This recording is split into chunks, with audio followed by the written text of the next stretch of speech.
40년 후에 앨범이 나왔는데 그 각반 명단이 다 나오고 사진, 옛날 사진과 지금의 사진을 비교해서 양쪽으로 이렇게 싣고요.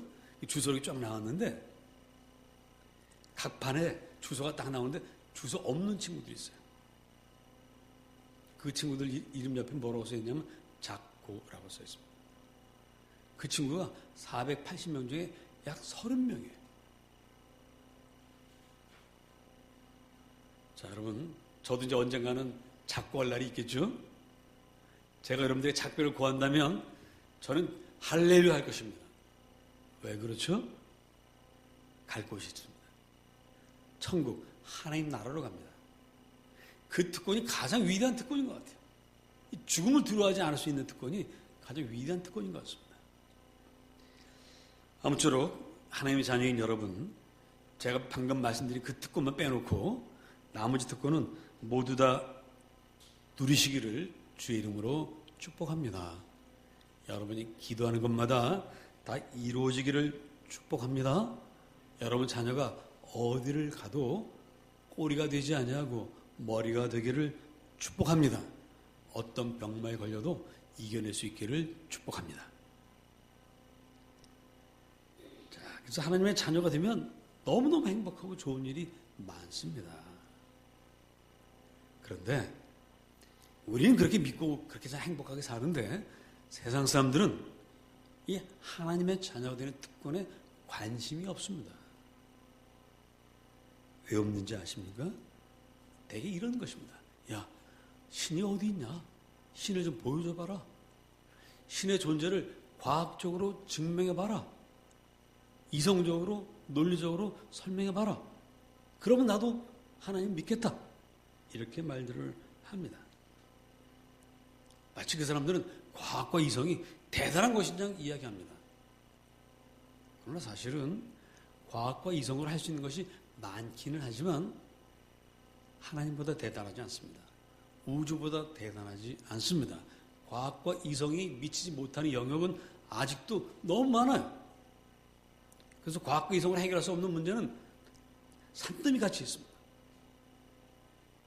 질병을 하나, 사스를 정복한 줄 알았더니 그 다음에 뭐가 태어났어요? 메르스가 태어났습니다. 메르스 다음에 또 뭐가 태어날지 모르죠.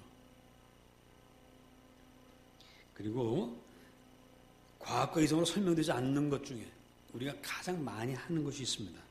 그것은 뭐냐면 사랑이에요. 사랑. 여러분, 사랑을 과학과 이성으로 설명할 수 있습니까?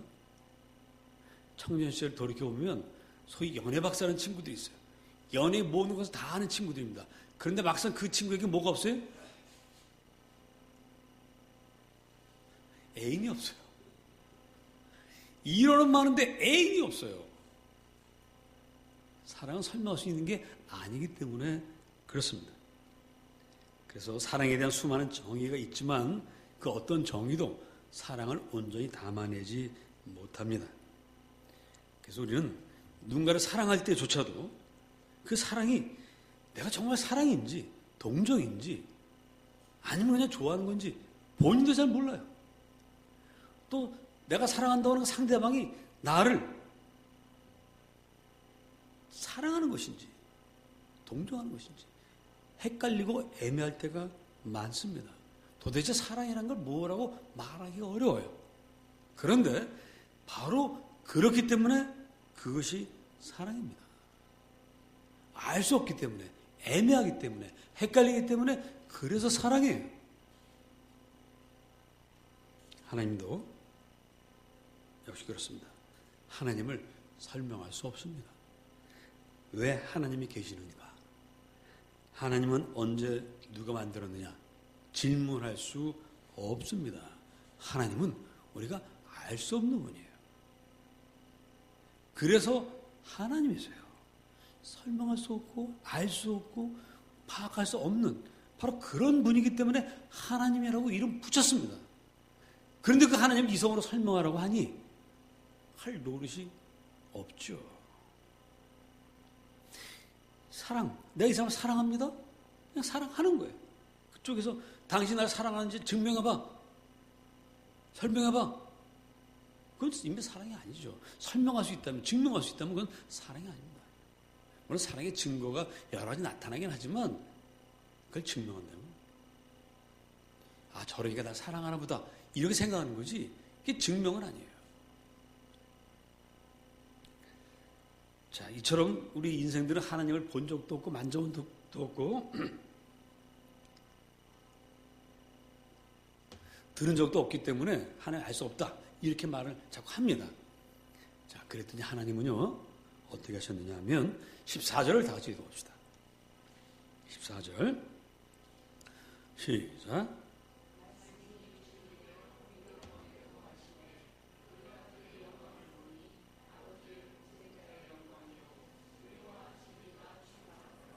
예.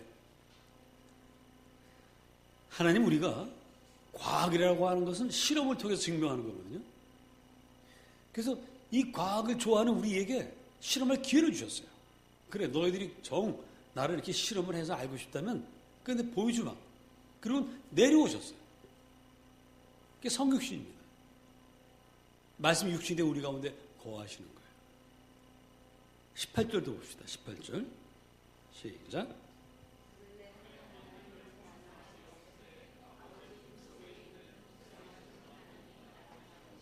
예, 독생하신 하나님 예수 그리스도께서 하나님 우리에게 보여주십니다. 그래서 요한일서 1장 1절은 이렇게 말하고 있습니다. 태초부터 있는 생명의 말씀에 관하여는 우리가 들은 바요 눈으로 본 바요 주목하고 우리 손으로 만진 바라. 한번 따라해 봅시다. 우리가 들은 바요 눈으로 본 바요 주목하고 우리 손으로 만진 바라. 하나님 직접 이 제자들이 보고 만지고 아 이분이 정말 하나님의 아들이구나 우리가 하나님을 보았구나라고 고백을 했습니다. 문제는 뭐냐면요 사람들이 이 실험은 하지 않으려고 해요. 다른 실험은 다 하는 그 과학적이고 이성적인 현대인들이 이 실험은 안 합니다. 하나님 정말 우리가 손을 만질 수 있고 들을 수 있고 손으로 볼 수 있는 손으로 보는 게 아니지 눈으로 볼 수 있다는 걸 실험을 아예 안 해요. 하면 알 수 있는데 우리처럼 믿으면 알 수 있는데 하지 않습니다. 물론 세상 사람들이 예수라고 하는 존재를 부정하지 않습니다. 역사가는 분명히 예수가 2000년 전 나사렛에서 자랐다고 말하고 있습니다. 그래서 우리 역사에서 배웠죠. 세계 3대 성인 누구죠? 예수님, 또 석가, 또 공자. 4대 성인 해야 마음에서 집어넣습니다. 3대 성인. 실제로 존재했던 인물이라는 뜻입니다. 다만 이 예수가 위대한 성인이긴 하지만 하나님의 아들은 아니라고 보는 거죠. 세상 사람들은. 요셉의 아들 예수라는 한 인간으로만 보려고 하는 것입니다.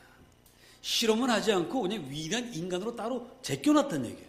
그냥 대단한 사람이야. 우리가 따라갈 수 없는 사람이야. 이렇게 했다는 것입니다.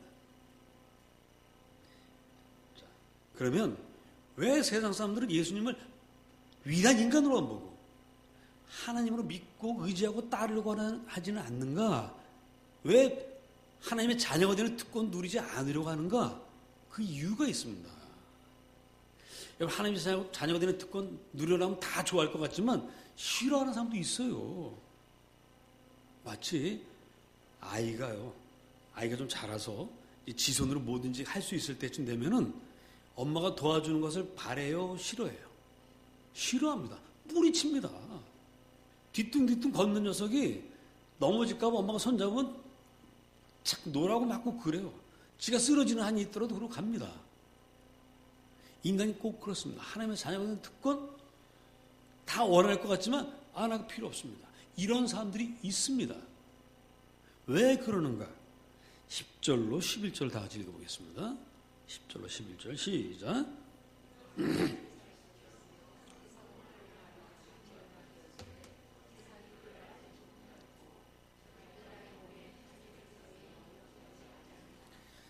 자, 예수님을 다른 사람도 아니고 자기 백성, 자기 땅, 이스라엘 사람들이 하나님의 아들 예수를 믿지 않았습니다. 특히 제사장, 서기관, 바리새인 이런 사람들이 예수를 영접하지 않았습니다. 이 사람들은 예수님이 베들레헴에서 태어난다는 걸 알고 있습니다. 나사렛에서 자란다는 걸 알고 있습니다. 그리고 예수님을 위해서 그의 앞길을 예비하는 엘리야와 같은 선지자가 올 것을 알고 있었습니다. 그 사람이 세례 요한인 걸 다 믿었어요. 세례 요한까지는 믿었습니다. 그런데 예수는 안 믿었어요. 자기 땅에 왔지만 예수의 백성들이, 하나님의 백성들이 영접하지 않았습니다. 왜 그랬을까요? 더 이상 잘난 체할 수가 없었기 때문입니다. 이 사람들은 율법을 잘 지켜서 하나님 앞에 떳떳해지려는 사람들이에요. 자기 공로를 세워서 내가 이래도 대단한 사람입니다 하는 것을 자랑하려는 사람들입니다. 왜 우리가 선악과를 따먹었죠? 누구처럼 되려고요? 하나님처럼 되려고 선악과를 따먹었습니다. 우리 마음속에는요, 누구나 다 잘나고 싶은 마음이 있습니다. 여러분들이 왜 잘난 사람 싫어합니까? 내가 잘나야 되는데 저 사람이 잘나니까 싫은 거예요. 뭐 우리 한국 사람들은 누구 잘난 꼴을 못 본다. 역사에서도 어떤 사람을 위대하게 만들자고 끌어내린다. 근데 외국 사람들은 잘한다. 이렇게 말씀들을 하지만 외국 사람도 똑같습니다. 그 사람들도요, 이 올라가서 끌어내리는 데는 아주 이골난 사람들이에요. 역사를 보면 어느 나라고 잘난 사람 다 끌어내리려고 하지 높이려고 하는 사람 없어요. 그 가운데 정말 뛰어난 사람이 올라가는 것뿐이에요. 근데 그 뛰어난 사람도요, 사실은 시대와 그 뭐가 맞아서 올라간 거지 자기 능력으로 올라간 게 아니에요. 인간이 잘나봤자 다 거기서 거기고 누구는 잘나고 싶습니다. 그래서 하나님의 자녀가 되는 특권조차도 싫다는 거예요. 안 하기 싫어요. 하나님의 자녀가 되지 않아도 하나님처럼 멋있는 사람 그렇게 될 수 있습니다. 이게 바로 유대인들이었습니다. 유대인의 지도자들이었습니다. 자, 그러면 우리가 하나님처럼 되려고 하는 것이, 율법을 잘 지켜서 의로운 사람이 되려고 하는 것이, 그럼 그게 죄인가? 죄일까요? 그게 어떻게 죄가 되겠습니까? 자식이 부모를 닮으려고 하는 게 죄입니까? 아니죠. 죄 아닙니다. 그런데 왜 죄가 됩니까? 하나님 좀 되려고 하는 건 좋은데, 아버지처럼 되려고 하는 건 좋은데, 뭐가 문제냐?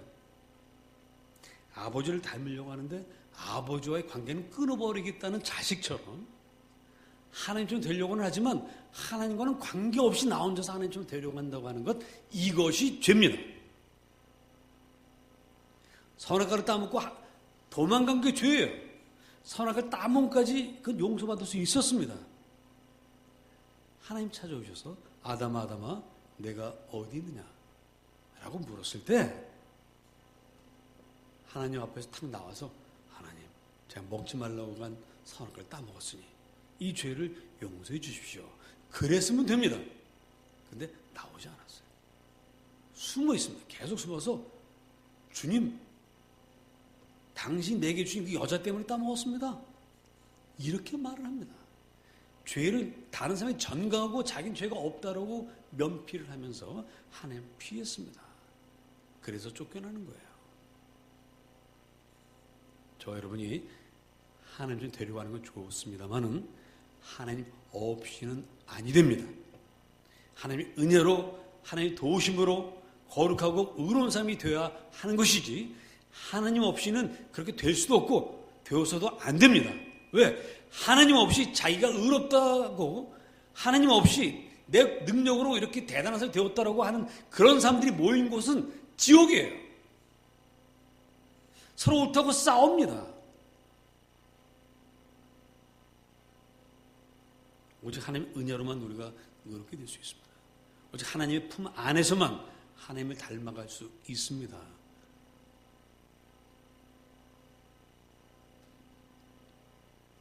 (400년간) 종살이 하던 애굽에서 이스라엘 백성들이 마침내 하나님의 은혜로 탈출했습니다. 이제 가나안 땅에 들어가야 되는데 시내 광야를 통과합니다. 시내 광야는 빠른 걸음으로 쫙 가면 8일이면 갈 수 있는 길이에요. 노인의 걸음으로 아무리 늦게 가도 한 달이면 애굽에서 가나안까지 갈 수 있습니다. 근데 이스라엘 백성들은 거기를 40년을 돌았어요. 왜? 하나님을 아버지로 알 시간이 필요했습니다. 애굽에서 하나님 없이 400년 동안 살았던 사람들이기 때문에 하나님이 정말 우리 하나님이고 우리 사랑하시고 우리 훈육도 하시고 인도하시는 분이라는 사실을 온몸으로 깨달아 알아야만 했습니다. 40년은 적어도 필요했습니다. 그래서 이스라엘 백성들은 광야에서 온갖 시련을 겪으면서 하나님을 알게 됩니다. 이제 물이 없어서 목이 말라게 됐어요. 다 죽게 됐어요. 아이고 우리 죽게 됐습니다 했을 때 하나님께서 어떻게 하십니까? 모세에게 반석 앞에 와서 반석을 쳐라. 반석을 치니까 물이 터져 나오는 것을 봅니다. 아이고 하나님 정말 살아계시는구나. 아이고 하나님 배가 고파요. 이제 먹을 게 없습니다. 아이고 그랬더니 매일 아침 눈을 떠보면 하늘에서 뭐가 떨어져 있습니까? 만나가 떨어져 있고 만나로도 안 되겠습니다 했더니 그럼 고기도 주마 메추라기까지 떨어집니다. 그뿐이 아니에요. 낮에 아이고 하나님 너무 덥습니다. 그래 구름 기둥이 몰려와서 그늘을 쳐주고요. 밤이 되면 사막은 춥죠. 춥습니다. 불기둥을 피워가지고 따뜻하게 해줍니다. 그야말로 하루 종일 하나님을 곁에 모시고 삽니다. 너무너무 친밀한 관계를 가지고 살았어요.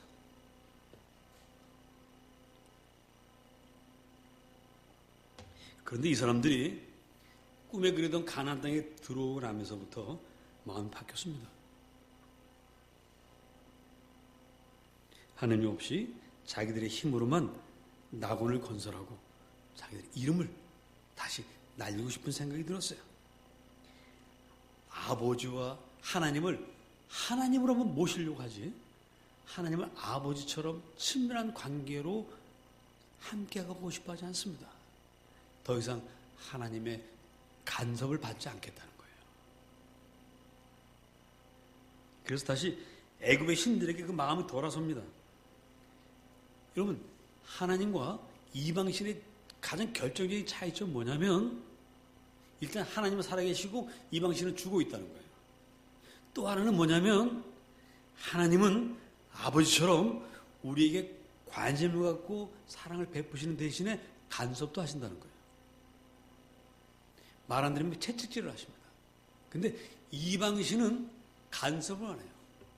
우리가 도덕적으로 제대로 살든 그렇지 않든 상관을 하지 않습니다. 그저 자기들에게 재물만 갖다 바치면 된다라고 하는 것이 이방 신들이에요. 결정적인 차이입니다. 애굽의 신들이 그런 신들이에요. 하나님 그렇지 않습니다. 자, 가나안 땅에 들어와서는 이제 하나님 간섭이 필요 없거든요. 이제 자기들끼리 먹고 살만 하거든요. 그러니 애굽의 신에게로 다시금 마음이 돌아갑니다. 그리고 하나님도 믿지 않는 건 아니에요. 그러나 하나님 저 멀리 계시고 나한테는 오지 마십시오. 난 당신의 자녀까지는 되지 않겠습니다 하는 그런 관계로 자리매김을 해버리는 것입니다.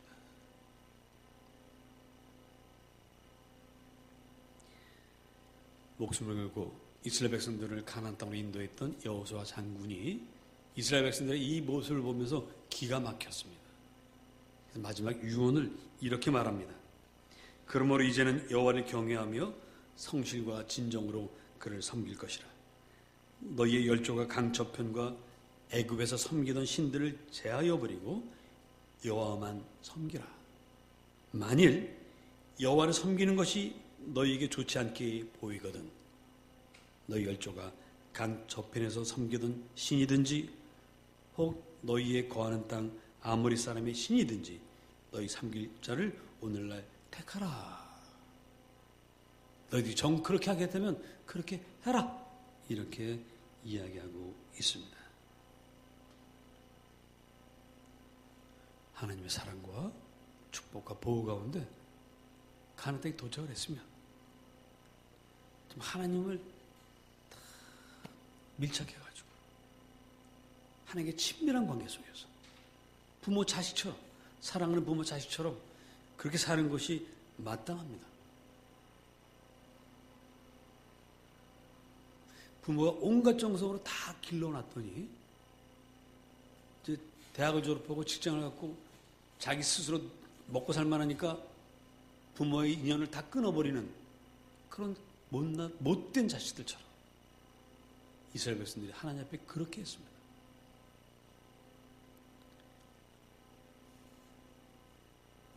내 자식이 만약 그랬다고 칩시다. 그 자식 얼마나 믿겠습니까? 그러나 자식은 부모를 그렇게 버릴 수 있어도 부모는 자식을 버릴 수가 없습니다.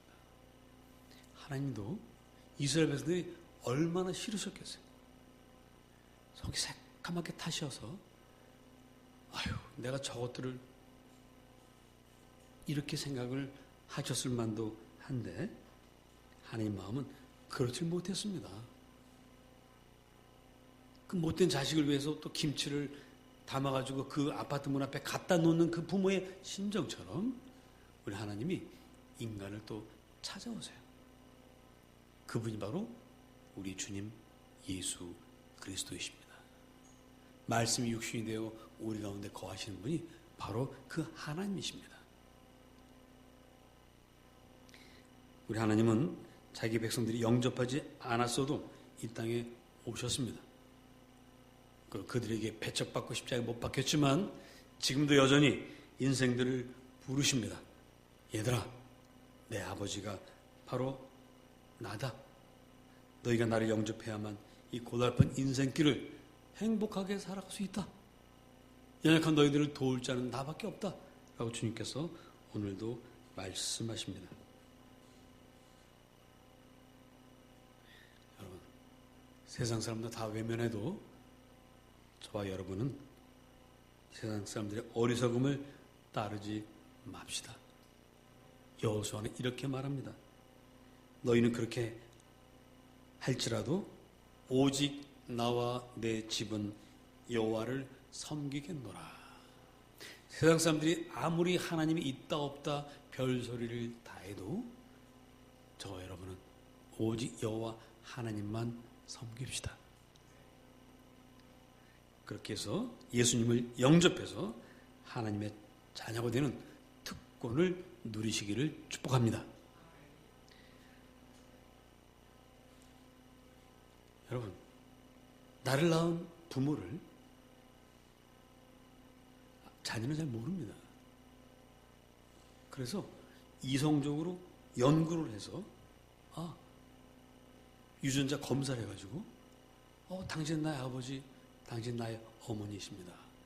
이렇게 해서 부모 자식 관계를 맺는 자식이 있습니까? 그냥 자식은 그냥 자식인 것 뿐이에요. 그냥 아버지와 자녀입니다. 우리가 하나님 나의 아버지인지 아닌지 연구하고 검토하고 토론해서 결론을 내릴 수 있다면 그분이 이미 우리 하나님이 아니세요. 우리 아버지가 아니세요.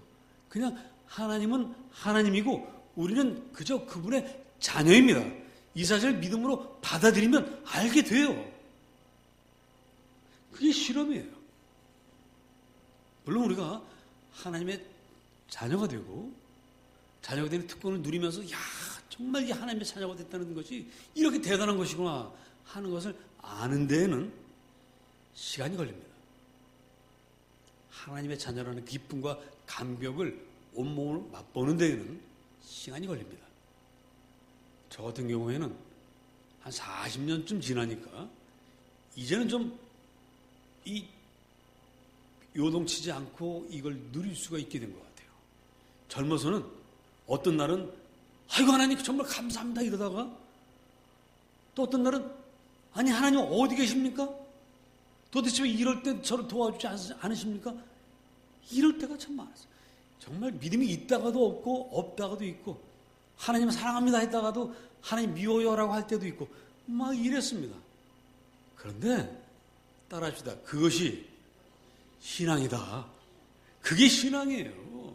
우리가 신앙하면 참 끝까지 계속 좋은 일만 있는 줄로 아는데 그렇지 않아요. 이스라엘 백성들 보세요. 이스라엘 역사를 보세요.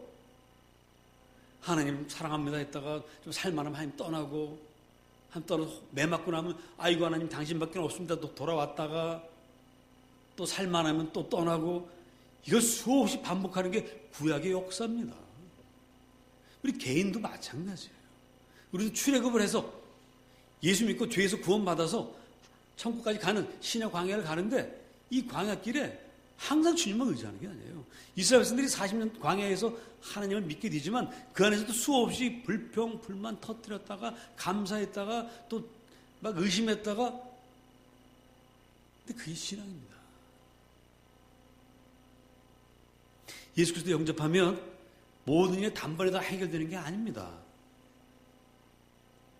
그러나 참고 견디고 살다 보면 정말 하나님은 위대하신, 사랑 많으신 나의 아버지이십니다 라고 고백하게 되는 것입니다.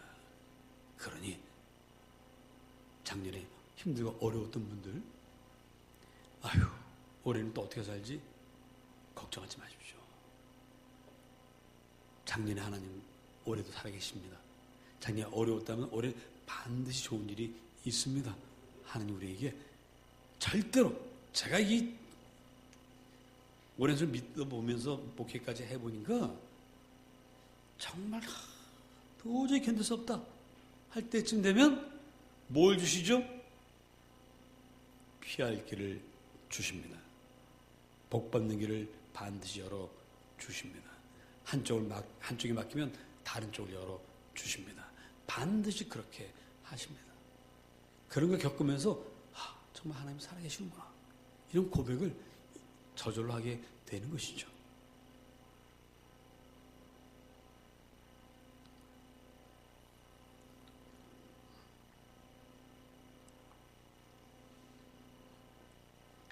신앙생활 하면서 애매하고 헷갈릴 때도 있습니다.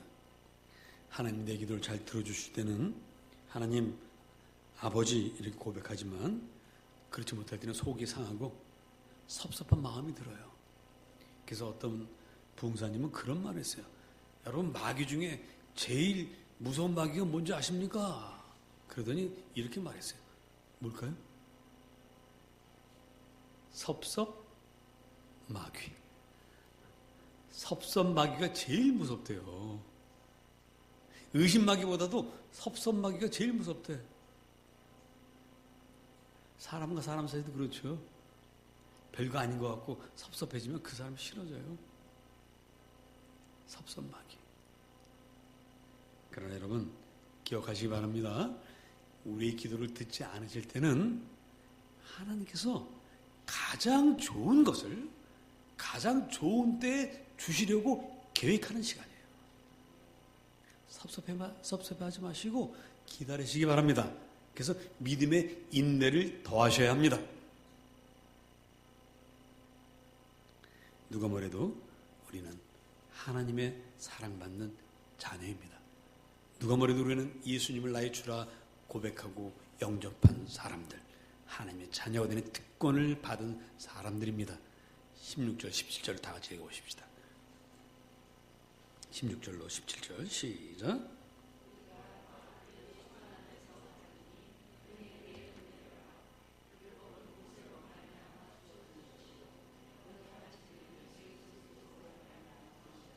예, 충만한 은혜와 진리와 복이 2016년 여러분의 것입니다. 이 모든 것은 예수 그리스도로부터 옵니다. 하나님이 사람이 되어서 우리가 보고 만지고 느낄 수 있는, 실험할 수 있는 대상이 되어주신 예수 그리스도로부터 옵니다. 여러분, 정규직의 특권도 대단한 특권이라고, 가문의 영광이라고 하는 세상인데 이 특권과 비교할 수 없는 하나님의 자녀가 되는 특권을 실험하십시오. 예수를 믿고 고백하고 기도하십시오. 기다리십시오. 가장 좋은 것으로 축복하시는 하나님을 만나는 2016년이 되시기를 예수의 이름으로 축복합니다. 기도하겠습니다.